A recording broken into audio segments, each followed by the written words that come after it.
மக்கள் அனைவருக்கும் வணக்கம். கடலூர் சிப்காட்டை பற்றின செய்திகள் நிறைய நம்ம கேள்விப்பட்டிருப்போம். அங்கே ஏற்படக்கூடிய நச்சு காற்றுனால நிறைய மூச்சு திணறல் ஏற்பட்டு மருத்துவமனையில் நிறைய மக்கள் அனுமதிக்கப்பட்ட செய்திகள்லாம் கேட்டிருப்போம். ஆனால் அந்த நிலை தடுத்து நிறுத்தாமல் தொடர்ந்து இப்போ நீரினுடைய மாசும் அதிகமாக இருக்குது அப்படிங்கிறது தெரிவிக்கப்பட்டிருக்கு. அங்கே இருக்கக்கூடிய தொழிற்சாலைகள் பெரும்பாலும் ரசாயன உரம் தயாரிக்கிற தொழிற்சாலையாகவும் அல்லது பிவிசி தயாரிக்கிற கம்பெனியாகவும் இல்லைன்னா பெயிண்ட் தயாரிக்கிற ஆலைகளாகவும் தான் இருந்திருக்கு. அதுலேருந்து வர்ற கழிவுகள் அங்கே இருக்கிற நீர்நிலைகளில் கலந்து நீர் முற்றிலுமாக மாசுபட்டிருக்கு அப்படிங்கிற தகவல் வருது. இந்த அரசாங்கம் இதை தடுத்து நிறுத்தாம இதனிடத்து கடலூர்லேயே மேலும் இன்னொரு சிப்காட் தொடங்கிறதுக்கான ஒப்புதல்லாம் போட்டுக்கிட்டு இருக்கிறதா செய்திகள் வருது.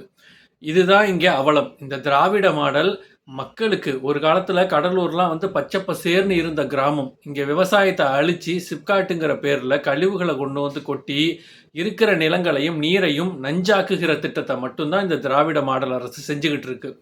இதை எதிர்த்து எதிர்கட்சிகள் கேள்வி கேட்குமா அப்படின்னா இல்லை. அஇஅதிமுகவும் சரி இதுவரைக்கும் அதை எதிர்த்து ஒன்றுமே கேட்கல. சும்மா அறிக்கைகள் மட்டும் விட்டுட்டு அப்படியே ஓட்டிக்கிட்டு இருக்காங்க. இவங்க மட்டும்தான் பெருமையாக சொல்லிப்பாங்க, டெல்டாவை நான் பாதுகாக்கப்பட்ட வேளாண் மண்டலமாக மாற்றிருக்கேன் அப்படின்னு.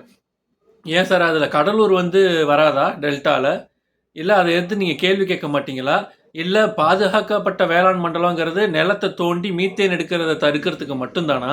இது போன்ற ரசாயன கழிவுகள் கலக்கிறதெல்லாம் நீங்கள் கேட்க மாட்டீங்களா அப்படின்னு மக்கள் மனசில் 1008 கேள்விகள் இருக்குது.